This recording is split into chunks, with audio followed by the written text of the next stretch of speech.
Okay, looking forward to our fourth straight home game in the month of September. It's also homecoming.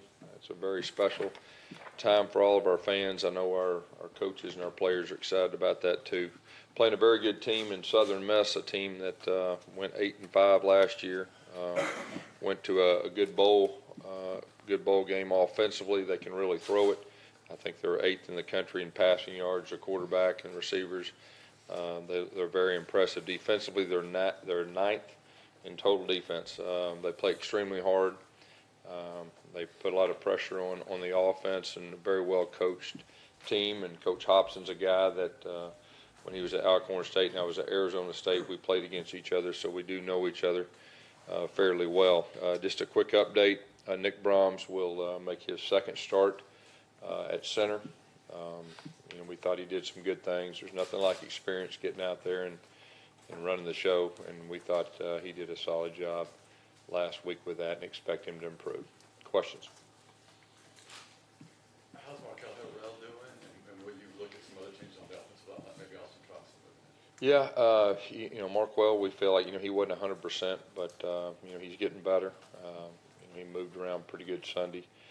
Trox is a guy that, we have a lot of confidence in, and he'll be ready called upon, and it was good to get him some snaps. What did you see out of Brahms? You said it's been almost 3 years since he played the football game. What did you see out of him? Yeah, first of all, I thought his identification was pretty good. That's what you always worry about, because that's really the quarterback up front, direct them the right way and all that. For the most part, he did a solid job. And anytime you put a new center in, you worry about legal procedures and everything that goes with that. There was a couple times our timing was off just a little bit, but the more he plays, the more comfortable he'll get. I thought his snaps were adequate. From a quarterback standpoint, that a different kind of snap is a reality that makes a difference with a quarterback. So I think Jarrett will get more comfortable with that. And I thought he tried to play physical. I mean, that's probably the number one thing that stood out to me is his physicality. Trying to bring a physical presence. Like I said, there's nothing like experience. You're talking about a guy like you said that hadn't played or hadn't started in 3 years for the most part back in high school. So I feel like he has a big upside. Your snaps were down again this game, I think. You were around 60 or something like that? Yeah. It's probably a lot slower than you'd like to go. Yeah, well, I think when you talk number of snaps, I think you got to look at the big picture as far as the execution and being on the field and first downs and third downs, which we really weren't good, at either one. And, offensively, obviously, we weren't pleased. But I think, you got to look at the big picture, and the reality is that, we had an offensive line that had less than 20 starts, coming in the season.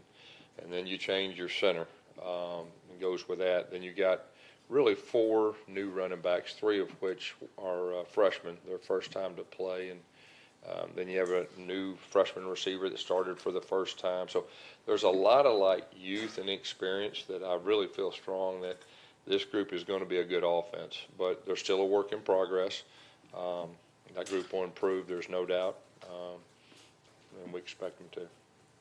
Jarrett looked frustrated at times at the sideline. What was the communication like between the sideline and him getting plays in? Well, I think the only time was really the legal. We ran out of time from the sideline. That was, we got to do a better job from the sideline with the play clock and everything, getting the play in quicker and all that. But I think as far as frustration, I think you probably sensed a lot of that offensively just from the standpoint that we didn't play well. And anytime you don't play well, there's going to be frustrated times. And our quarterback is the leader out there, and so that's to be expected to somewhat. How do you get him to kind of overcome some of that frustration? Just with he hadn't had a big game yet. He's had some turnovers. Obviously, touched the ball well Saturday, but he hasn't had that breakout game. Yeah, I really believe it's coming. You got to understand. Obviously, there's plays he'd like to have back and all that, but we got to play better around him too. And kind of like I just said, I think we got to be real with the standpoint of the youth and inexperience. But we're 4 games in now, And the fact that we did start a new center, I think that's going to help us moving forward. And we got a lot of good information about what we need to do moving forward and what we have and what we feel like we can be good at and maybe what we need to stay away from too. So really I expect us to play better and better each game, and I think you'll see less of a frustration because it wasn't just him. I mean, I was pretty frustrated too, and I know our offensive coaches were too. In your experience, at what point in the season when you have a veteran quarterback like him, does youth and inexperience around him stop becoming an excuse? Well, like I just said, 4 games. We played 4 games, so it's a time that we'll get better. We need to get better sooner rather than later.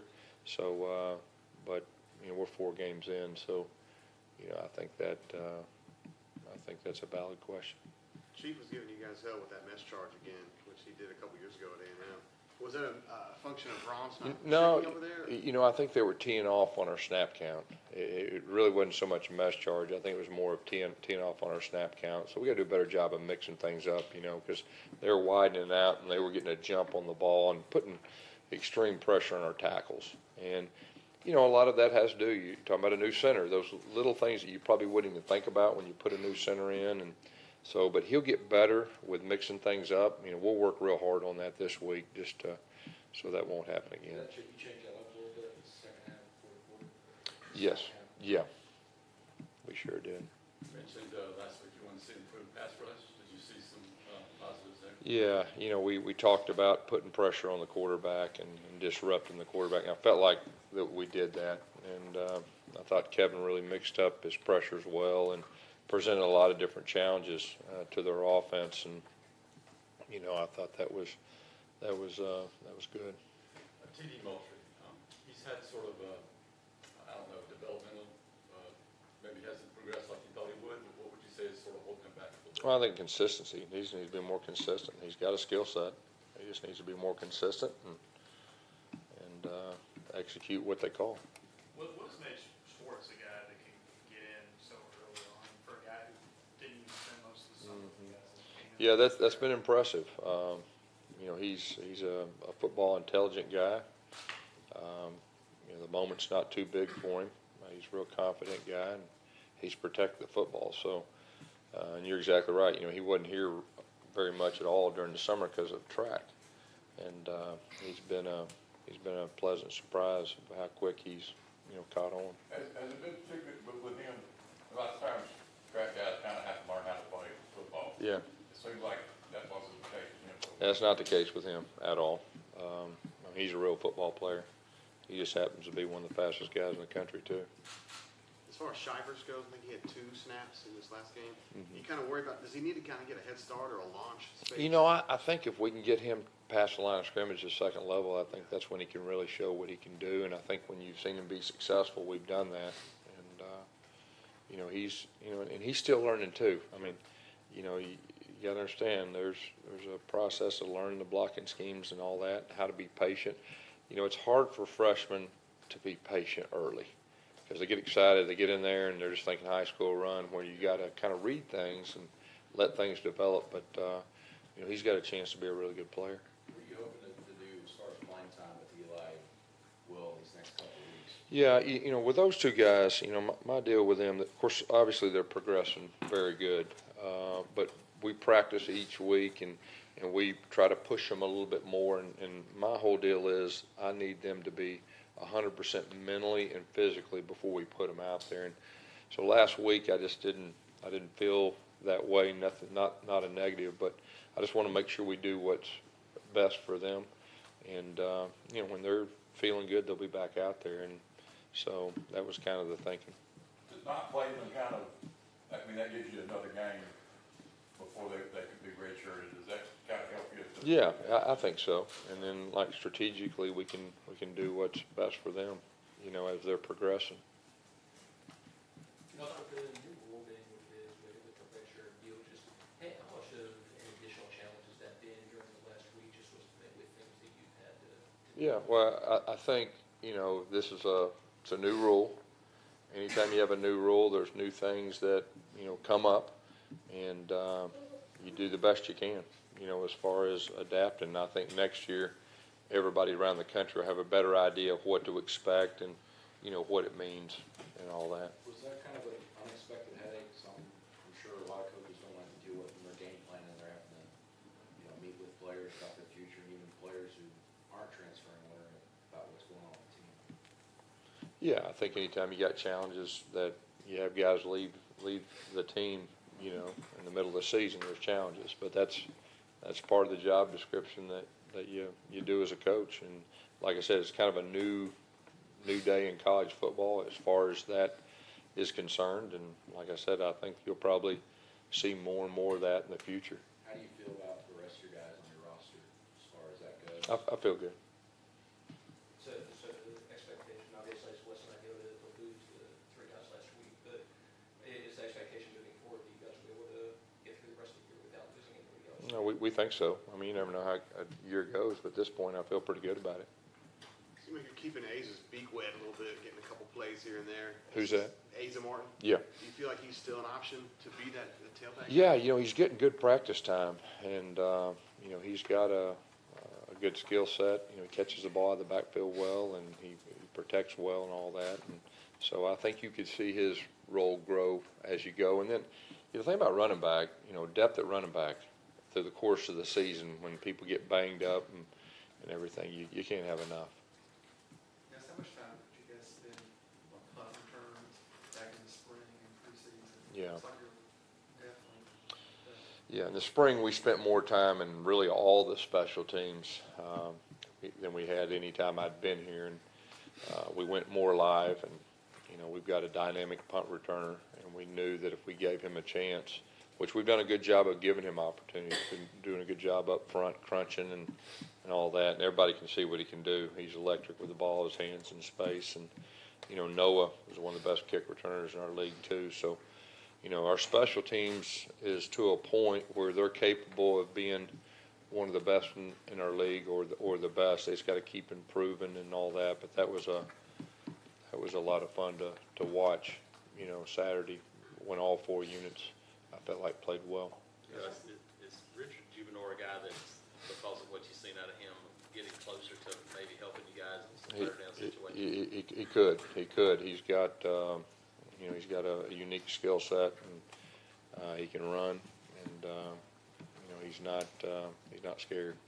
What have you seen out of Big Cat? Looks like he's improved. I think so. I think the more you see him out there, the more he improves, and the more experience he gets, the better he's going to get.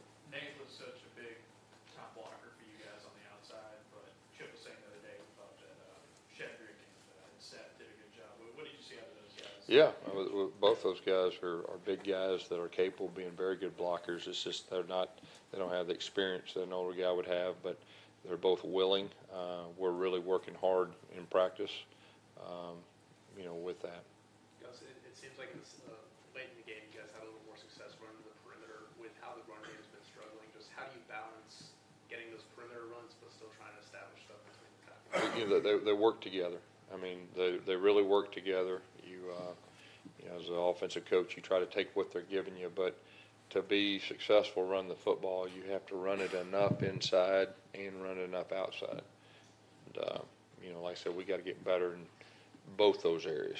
I wouldn't say we've arrived in either area, but when you really get going, that's how it works. Going forward, do you anticipate Cam and Boobie kind of share things? I think so, and then see who's hot and go with it. And then Shivers is a guy that I think you could see get some more carries too.